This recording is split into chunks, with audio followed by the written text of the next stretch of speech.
Welcome to Sweet Life Beat Life. We hope this video helps. You're at Pearson and ready to connect. Start now. Turn on Wi-Fi, confirm airplane mode is off, and restart device if signals are flaky. Open your Wi-Fi list and pick the official SSID named Pearson or Pearson Free Wi-Fi. Do not choose similarly named hotspots. Once you tap the network, wait for the captive portal to open automatically.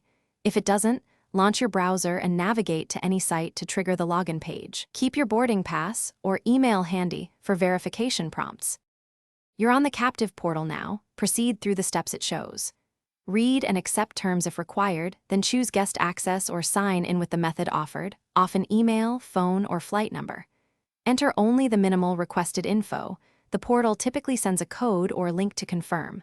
Once you submit, wait for confirmation on the portal and then for the device to show connected.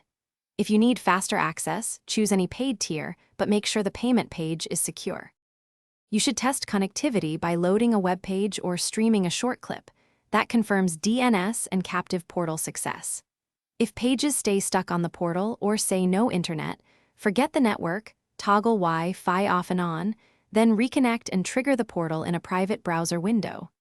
If still blocked, restart your device or switch terminals for better signal. One key troubleshooting tip: reset the browser's cache and cookies and retry.